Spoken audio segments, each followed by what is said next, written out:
Ja, unsere nächste Rednerin, ich weiß gar nicht, Our ob man next das kennen darf. speaker, I don't know if we have to introduce her at a Chaos event. She is Anne Roth. She's a political activist who maybe many of you know. I've heard a boo. Glühende Netzaktivistin und ich kenne sie vor allem Glowing, auch gut als glühende glowing net Netzfeministin. activist and feminist. She is organizing such great sites as speaking.org or the blog 50%, where is counted how many people are sitting. Kann man alles nachlesen auf 50% dem Blog. Sie I ist don't know außerdem where. Referentin für Netzpolitik She is bei der referent Linksfraktion und hier gibt es jetzt gleich for ein net Wort politics in the Gewalt, Linksfraktion in the German parliament, and she's talking about digital violence against women. Applause for Anne Roth. Okay, digitale Gewalt. Digital violence, what's that? I will try in the next 30 minutes to explain what is meant by digital violence. Who is... can you... We're also going to talk about how women can defend themselves against that, so including what kind of judicial means there are, how police reacts, and last but not least, why we talk so little about this issue, what the German government says about this, and what we could do to change this state of affairs. Okay, so we're starting with a small problem here with the slides. There should be a better solution for this.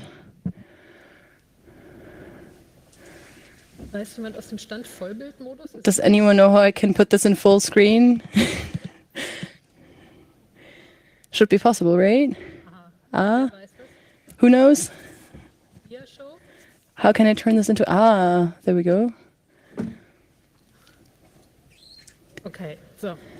Ich hoffe, dass es jetzt nicht von selber weiterstellt. Okay, I hope this doesn't just switch slides by itself now. So what is digital violence? The term digital violence connotes all types of violence that use technical means or digital media and violence that happens in a digital space. For example, on online platforms or social media, there are different terms for this. For example, in English, it's also termed harassment, online violence.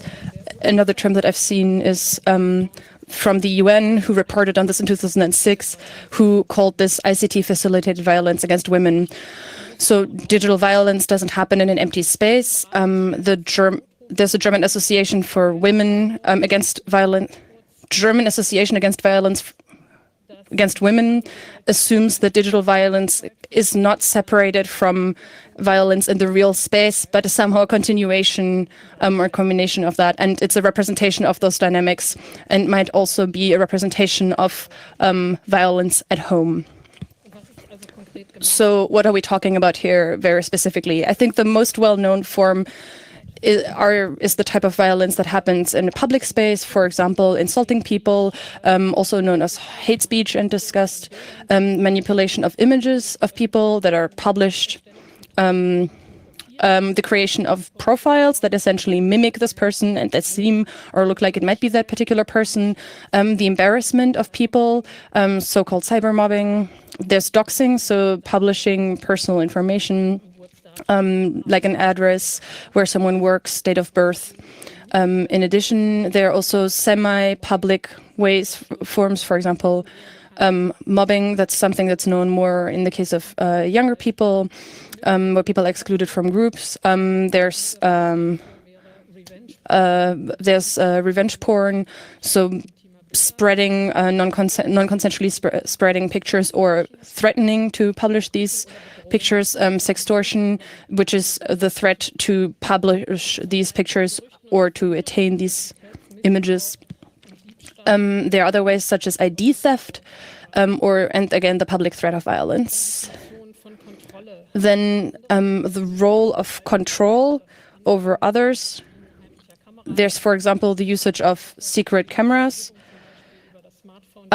such as using or taking control over someone's phone, the usage of spy apps, which you can use to read the information that is on people's phones. also both public and non-public. There's stalking. There was a very interesting talk about this just now. I hope that a lot of you saw it. Otherwise, you can probably see it later. And there's also picture-based sexualized violence, for example, filming sexual violence and then publishing it, and publishing those photos and those data on pornographic websites, or sending pornographic imagery to women. Why is it interesting whether it's public or non-public? In my opinion, it's interesting. That's what actually got me interested in this question, is because we talk about these public forms of violence a lot. That doesn't mean that hate speech or cybermobbing, which are terms that you may have heard, are essentially being combated, but at least people are talking about it and the consequences there. You can, for example, get advice. But what we completely lack is a discussion about the digital side of violence in the home and everything else that doesn't happen publicly on social platforms or other websites where you can essentially just observe it. So what is violence at home, spousal violence or abuse? That usually describes partnerships where, in many cases, where a woman has separated her from a previous partner. So in many cases, the attempt to control and surveil and exercise influence over the other person is an important factor of that. I'm not going to talk about this further. It's like a topic in and of itself. But I think one thing that's maybe worth talking about is to remember that spousal abuse often goes along with corporal violence, so violence in the traditional sense, but it's really about psychological pressure and control, and that's of course something that you can easily obtain through digital technologies. How often does digital violence happen? What happens how often, and who is affected by this? That's also something that we've heard before in another talk. There are very few studies about this topic that are actually reliable, not just about stalking, but generally about digital violence, both internationally and in Germany. Even a comparison of these different studies is quite difficult because it's not a phenomenon that's very clearly defined. And in many cases, the different studies look at very different things, such as stalking, mobbing, and often only look at the things that are publicly available and publicly observable. I think a few statistics about this topic. For example, one thing that was published in June by the UN Special Rapporteur on Violence Against Women about digital violence. Here we have the original quote in English. Despite being a relatively new phenomenon and consequently the lack of comprehensive data, it has been estimated that 23% of women have reported having experienced online abuse or harassment at least once in their life, and that 1 in 10 women has experienced some form of online violence since the age of 15. There was another Amnesty International report in November 2017. They did a survey where they asked 500 women between 18 and 55 years in 6 EU countries, New Zealand and the US. They asked all these women about digital violence. The results, about a quarter, compared similar to the 23% that the UN rapporteur also named, have experienced digital violence. Out of those, 41% were also felt threatened in their physical security. 24% feared for the safety of their family. 55% had panic attacks. 63% had insomnia, and 76% changed the way in which they use social media. The German Basic Rights Agency concluded that 1/10 of women and girls over 15 years old have experienced some kind of digital violence. The German Association that gives advice to women and works against violence against women also did a similar survey with people who essentially operate these advice places. And a lot of these agencies said that the number of people who contacted them about questions related to digital violence rose significantly, and in more and more cases, in many cases, especially with regards to stalking, the internet and social media are used to essentially do the stalking.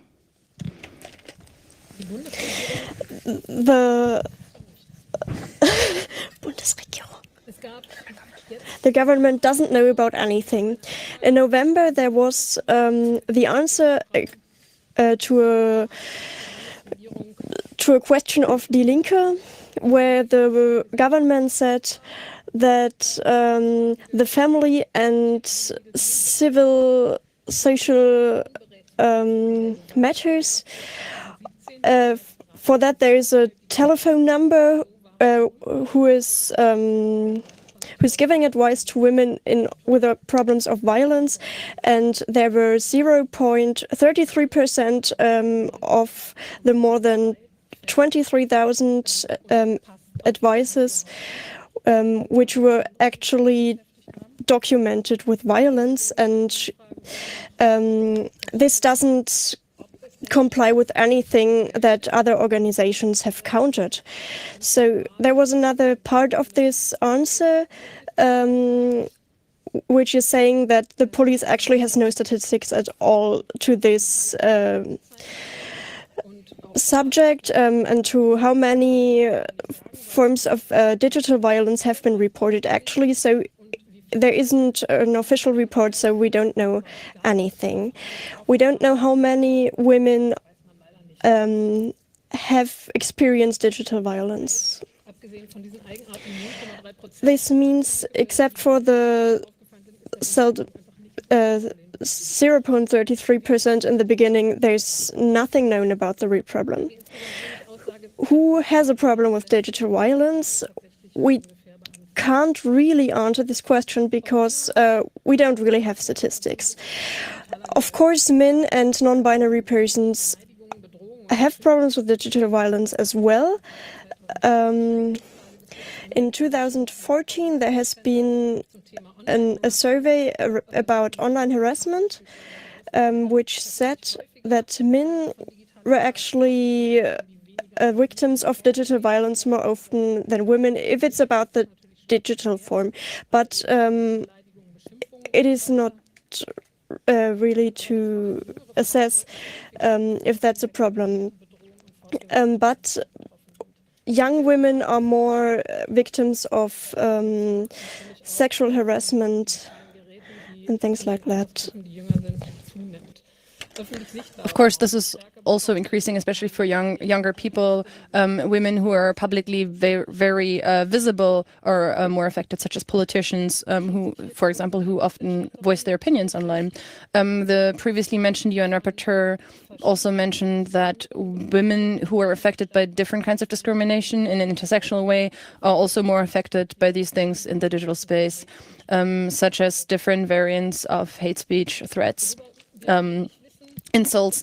One thing that we know very little about is the number of women who are affected by manipulation, stalking, through spy apps, and, for example, spousal abuse in a home violence type of frame. We have very little information about that. So, for one, there is a survey by a German Women's Rights Association and information published by lawyers who essentially supported these women in suing their stalkers. The cases that we know about here, I mentioned some of these, that includes doxing, the publication of personally identifiable information, address, date of birth, and then that includes also harassment, such as ordering things to your door that may sound harmless, but if you've experienced that, that's really not fun. The publication of address and a phone number on dating websites or sex working websites or social media with a text and an address along those lines, saying something like, "Oh, come by, I'm waiting for you." That has also happened, but also threats that include a text that says something like, "Oh, just wait for me to come for you." Stuff like that can also be published or be sent to women. Threat of publishing intimate pictures, revenge porn, I've already mentioned that. The threat to publish private information to friends, and to send it to friends or to colleagues. For example, from someone who's a former relationship, which the woman wanted to end. And then stalking and surveilling smartphones. So stalking where someone is, what they're doing, watching everything that they're doing communication-wise, in terms of texts, messengers, emails. So this can lead to emails to that they send emails to potential future employers, because if the stalker knows that this woman is applying to this job, then they know that this person was supposed to interview there and can actually email a potential future employer and jeopardize future employment opportunities.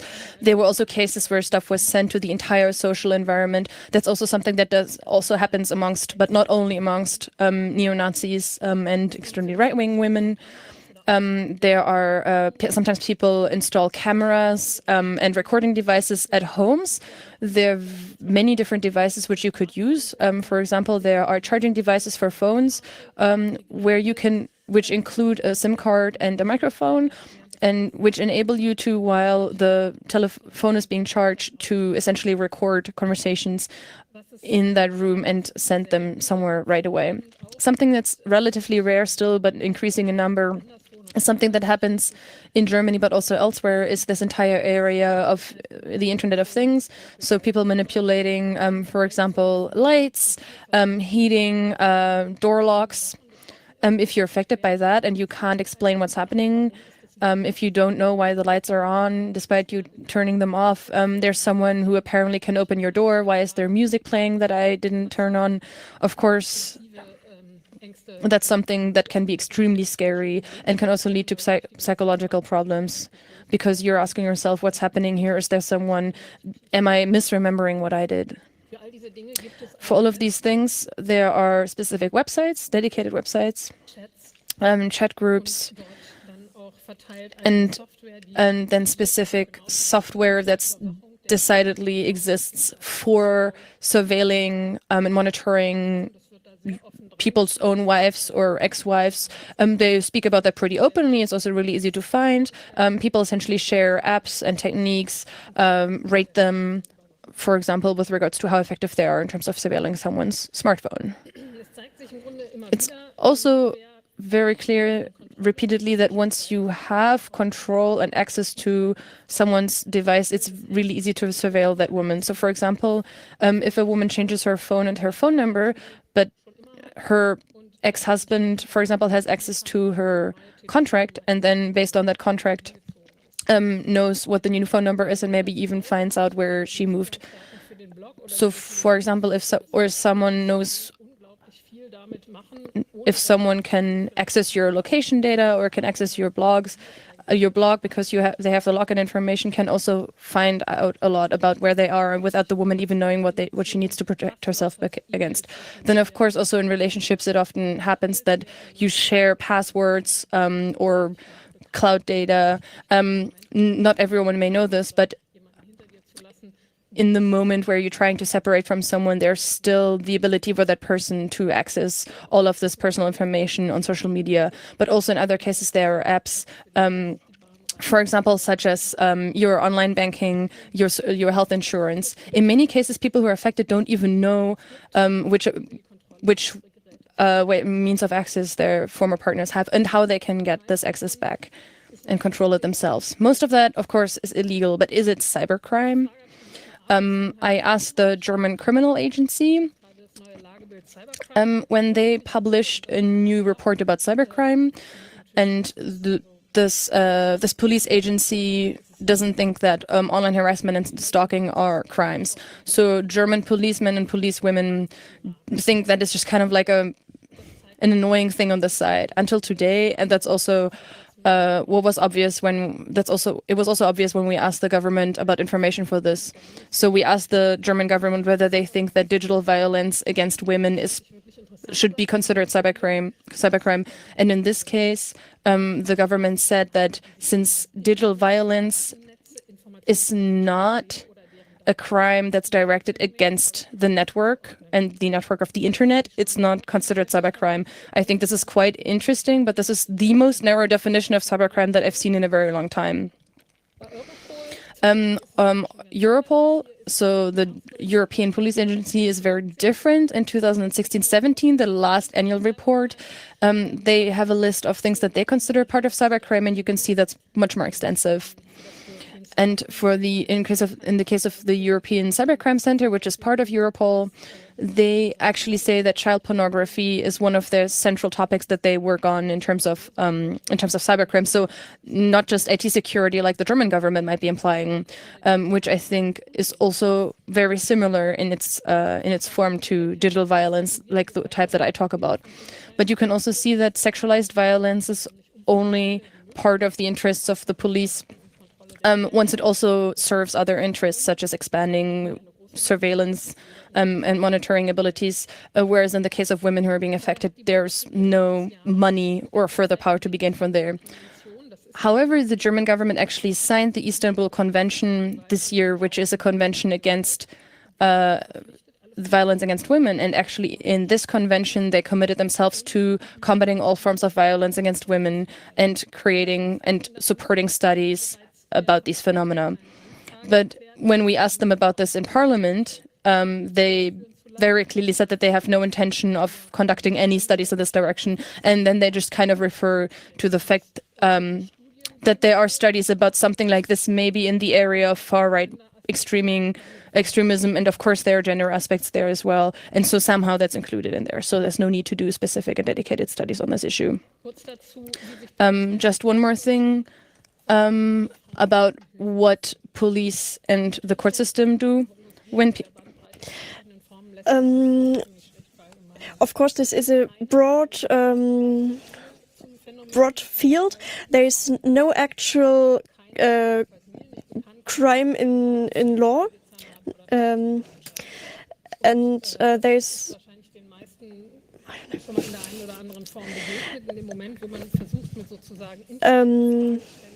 and that's a problem because you can't really go to the police with internet problems.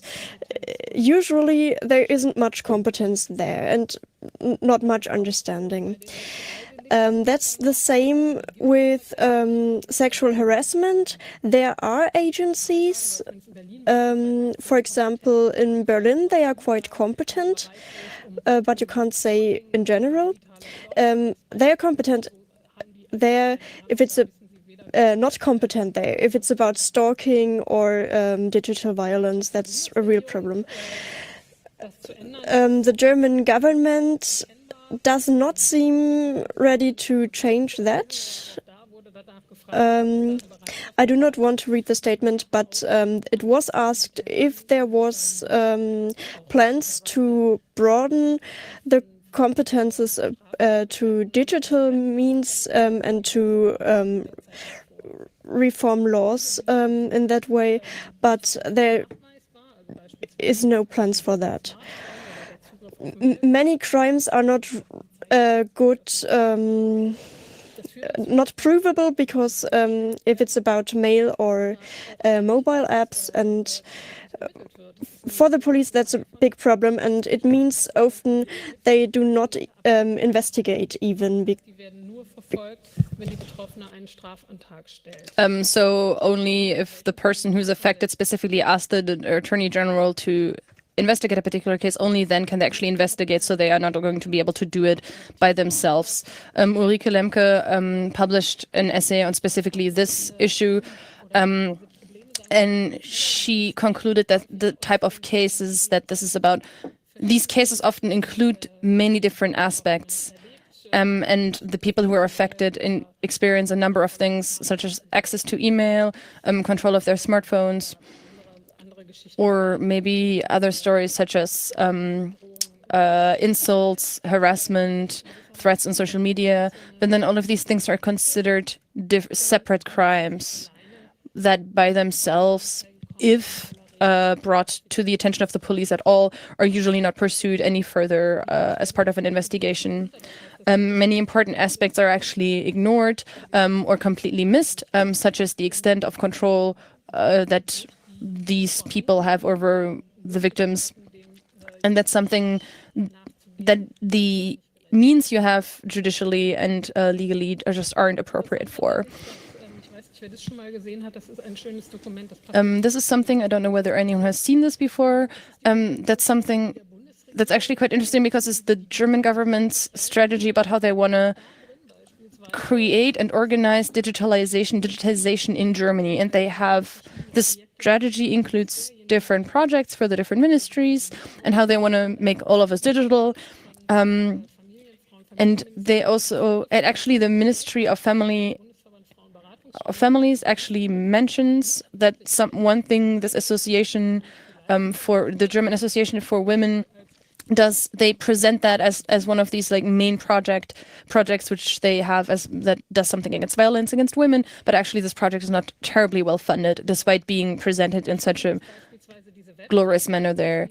One thing they do is they have this website Active Against Digital Violence, which I would highly recommend, but obviously they need to work with their very limited resources, need to do a lot. This is the main association that essentially unites help desks and helplines in the entire country and is responsible for training these people and needs to essentially tell people what they can do. They need to teach women how they can defend themselves. Everyone here who has anything to do with technology knows that these things develop incredibly quickly. So something that you know today, for sure, how you can protect yourself against something might look very different in 2 years.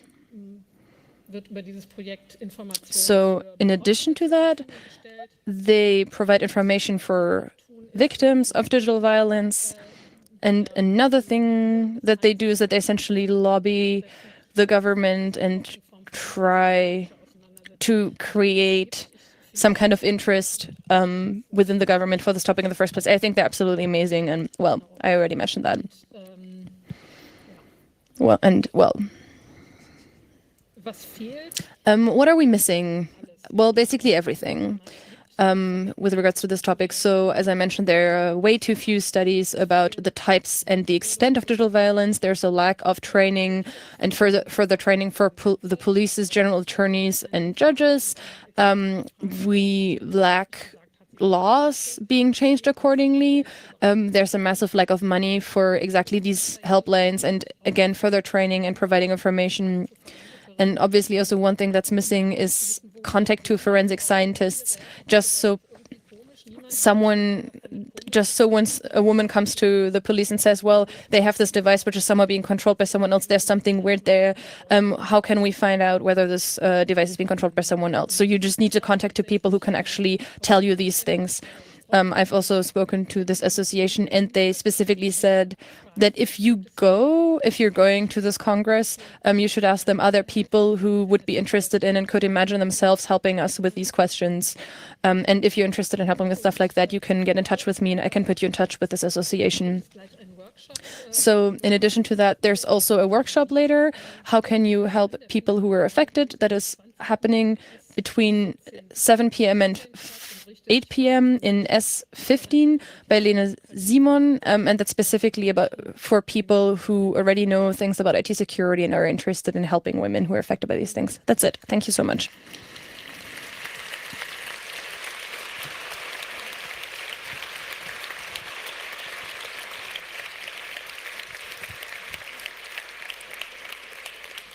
Ja, wunderbar, liebe Anne, dann haben wir ja doch noch ganz schön viel Zeit. Great, Anna. So we actually have a lot of time for questions. There are mics in the hall. There are some over here and some over there. And so please just tell me also in the back if there are questions from online. Aber ihr könnt euch auch hier anstellen, wenn ihr wollt. Vielleicht fangen wir dann beim Signal Angel an. Ja, Fragen aus dem Netz? So questions from the net. Wir bräuchten einmal Ton auf dem Signal Angel Mikrofon, bitte. We need some audio on the Signal Angel microphone. Danke. Thank you. The question is, the speaker said the single cases are all treated differently in single point. So from my own experience, I know that there are certain kinds of offenses that are being collected, such as stalking. So does it depend on the agency you go to on how it's going to be treated? Should we collect the question, or do you want to answer? I can answer this specifically. Well, I'm neither a lawyer nor a policewoman, so I can only tell you what other people have told me, and that's pretty much across the board, that it's very difficult to essentially investigate this, and also that it's very difficult for laws that actually exist to actually be used, because in some cases you might just encounter a general attorney or police that just can't grasp the problem as it exists, even if it were possible to theoretically. Another question in the back.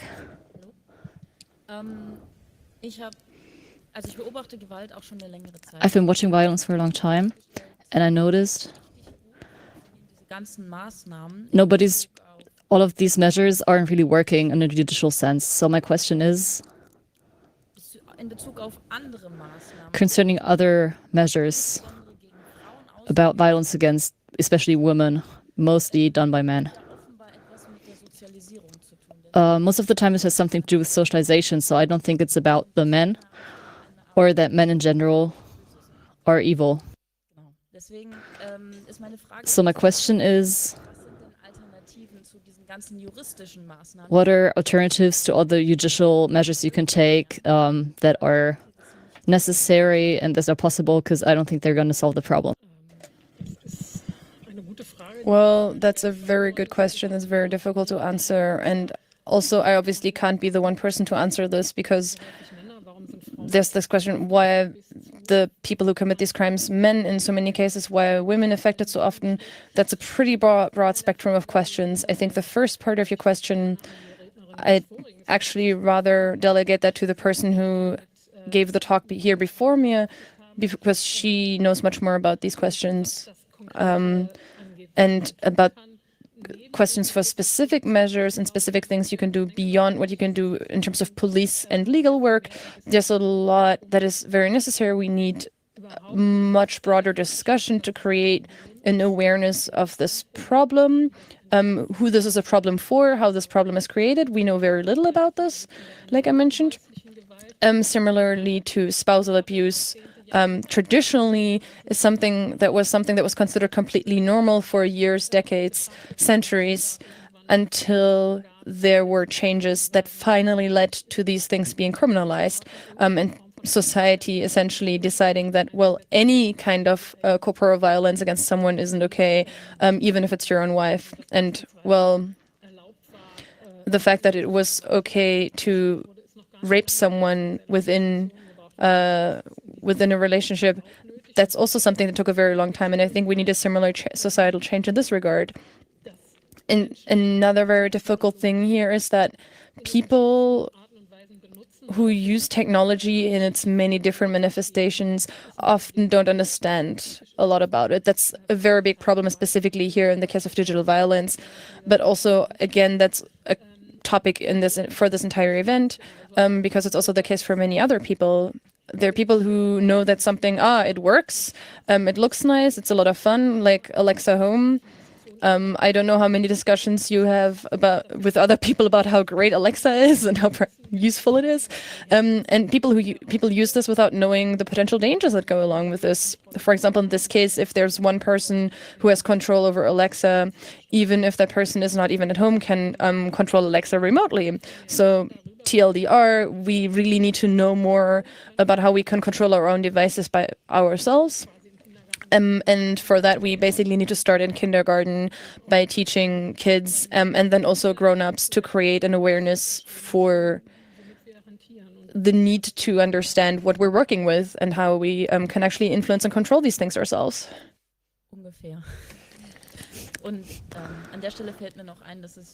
I also noticed it's important for me so that people are learning how to treat conflicts in different manners. Because if we work the conflicts differently and the men or whoever aren't going back to stalking or taking control over the devices, but if we work together to work out the conflict, we don't have to do this anymore. Hier vorne bitte. Ich habe das Wort Gedöns gehört und I heard the word stuff, and I think the safety agencies are only referring to it as stuff, the whole violence against women, because it's taking place online, because it's against women and not just because they don't get it. Even outside of the internet, we have a massive problem of treating of playing down violence against women with safety agencies. Women's shelters are underfinanced, and my view is that the protest movements have to be united. The protest movements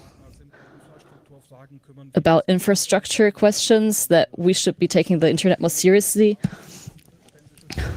And it's not only about small companies who want to have it on the countryside, but it's also a very important social factor. And we also need to talk about the room that the internet has taken over for most people in the room for the last 20 or 30 years. So the question now is, what's your view? What do we have to do politically so the government parties aren't only protesting about abortion laws, but also about violence about women? How do we do? How do you make a digital feminist movement?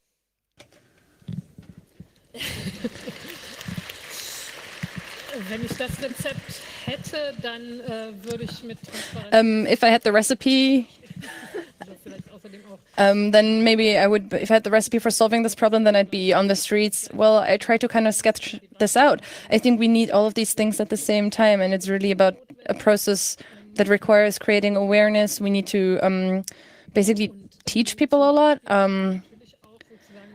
But of course, there's also a starting point, which is numbers and evidence, and the fact that we have no empirics in this regard whatsoever, and nobody really knows how many people are affected by this. If you don't have these things, then of course you're going to be booed off every single stage if you have any demands in this direction. And I think that's one very central and important starting point. And I think another thing is, well, a lot of tenacity. We have another question from the internet before it's your turn. Probably a quite practical question.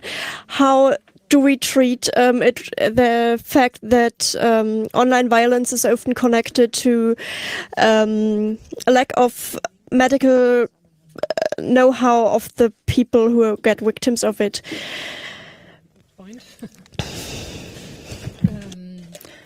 Good point about victim blaming.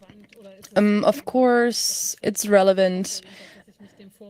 I hope that I'm not going to be accused of victim blaming if I say that we all need to learn how to better control our own devices. That doesn't mean that it's your own fault if someone hacks you in any particular ways or takes over your devices or threatens you or insults you and harasses you in any way online or breaks into your accounts. We need a discussion here, which we also need about this entire issue of hacker ethics. So what is okay and what isn't okay? And this discussion, I think, is necessary here just as it is in general. But of course, the fault is with the people who commit these crimes and not with the victims. And in front here. Thanks for the great presentation. I have a question. There was much talk about the government and police work, and yeah, police work is often a thing of the country, the Bundesländer. And are there Bundesländer or regions of Germany where it's easier, where there's done really good work? How is it in Berlin, Thuringia? I don't know. Is there capacities? I know very little about this. I heard recently, interestedly, that Mannheim seems to be seems to have an AG that's specialized in cybercrime somehow. Mannheim is a city further south in Germany, and it would be very interesting to also enable attorneys who represent victims to contact specific and dedicated AGs. One interesting thing about this is also that these are not things that are bound to a particular place. So you don't actually have to go to the police in Berlin if something happens to you there. So you might actually be able to contact that AG and dedicated AG in Mannheim as well. And regarding federal states, I know very little about it, and it would be interesting to get an overview there. Again, that's a question of resources, because the people who usually deal with questions of spousal abuse, that's also something that was already mentioned. These people already have so much to do and are constantly being given and fewer resources. And if they have to use these resources to also add this topic, and then suddenly add that to their plate and also document these things and provide evidence and lobby for that. And beyond these people who already work on that, there are very few people who are working on this issue, but I think it would be very important to have more people who work on this and provide information on whether there are other instances and agencies in the country that already deal with these questions. And also, I don't want to avoid the political question. In cases where my own party, Die Linke, is in government or part of a coalition, I also don't know about this, but again, this is something that should definitely be supported. Last question, please. I have to defend the police at this place. This is really a thing of how you're going to. However, in every region of Germany, there is now central agencies where you can go to for cyber. But yeah, there was a call that they aren't responsible, and he says they actually are, though the government may say different. But there is this cybercrime telephone numbers, and while everything seems really dark, if there are problems, you can call it. You can search for the numbers, and there will be someone who knows really specific about it. Then I would like to ask you to really think about what makes sense to ask for. Kleine Diebstähle gar nicht mehr verfolgt werden. Insofern so in Berlin, even if you report a bike being stolen, the police is not going to do a lot, and if something small is being stolen, generally police won't do a lot anymore. So I think the general question is also how much is generally done about these questions. Well, of course, luckily this isn't an either-or question, and we can luckily demand both of these things. With regards to this cyber department, I mostly focused on stuff that lawyers told me. They all said that it's very difficult to work with AGs and parts of the police that actually know about these things and can work on them. It's good to know that if they exist, people who know about both cyber stuff and spousal abuse, and who feel responsible for both of these issues, I think that would really be a jackpot, which is something that is especially difficult. I think another thing that's interesting to mention, something that I also asked about, is whether the German Ministry for Information Security is responsible for this. When we asked the government about this, I said, oh no, of course not, they're completely not responsible for this. But the BSI, this particular agency, actually has its own portal where they provide information about stuff related to IT security. Just a half sentence. And they also actually have their own citizen portal where they give advice to citizens with regards to IT security, where you can also ask for advice specifically about situations like this. But so far, I just don't know about anything more specific. Thank you so much for this very enlightening talk.